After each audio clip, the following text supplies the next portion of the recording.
পরাজিত শক্তি দেশে অস্থিতিশীল পরিবেশ সৃষ্টি করতে চাইলে জনগণই রুখবে বলে মন্তব্য করেছেন পরিবেশ, বন ও জলবায়ু বিষয়ক উপদেষ্টা সৈয়দা রেজওয়ানা হাসান। রাজধানীতে এক আলোচনায় অংশ নিয়ে তিনি এ কথা বলেন। এ সময় বিভক্তির রাজনীতি শুরু হলে সুশাসন প্রতিষ্ঠার সুযোগ হাতছাড়া হবে বলে মন্তব্য করেন সুজন সম্পাদক বদিউল আলম মজুমদার। বিস্তারিত জানাচ্ছেন রচনা দাস। অন্তর্বর্তী সরকারের করণীয় ও দিক নির্দেশনা নিয়ে রাজধানীর বিস অডিটোরিয়ামে centre for governance studies CGS আয়োজন করে ধারাবাহিক এই সংলাপের। স্বৈরাচারের আমলা দিয়ে বিপ্লবী সরকার চলতে পারে না। এলো ভিশন মুশকিল আসান অফার। যে কোনো ব্র্যান্ডের পুরনো ফ্রিজ নিয়ে চলে আসুন ভিশন শোরুমে আর নিয়ে যান নতুন ভিশন ফ্রিজ 20% পর্যন্ত ছাড়। এতে অংশ নেন বিভিন্ন শ্রেণী পেশার মানুষ। বক্তারা বলেন, কাগজে কলমে সংস্কার সম্ভব হলেও মানসিকতার সংস্কার না হলে দেশ পুনর্গঠন সম্ভব নয়। সংস্কারের প্রস্তাবনা আসা মাত্রই সংস্কার হয়ে যাবে এটা মনে করার কোনো কারণ নেই।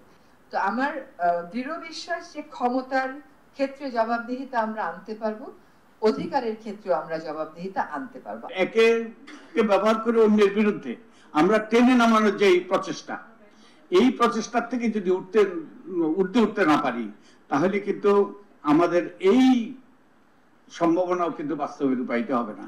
এ সময় বক্তারা আরও বলেন, স্বৈরাচারী সরকারের প্রশাসন দিয়ে বিপ্লবী সরকার কখনোই সুশাসন প্রতিষ্ঠা করতে পারবে না। এই স্টেক হোল্ডারদের যে বিদ্যমান শক্তি ভারসাম্য, তার মধ্যে যদি একটা গণতান্ত্রিক প্রক্রিয়ায় রাজনৈতিক ঐক্যমত্যের ভিত্তিতে আমরা এই কাজটা করতে না পারি, আমরা ঝুঁকি বাড়িয়ে তুলব। কেবল আমি ওরকম বলবো না যে এই সরকার যত সময় লাগে তত সময় থাকুক না, সেটা কোনো কথা হতে পারে না।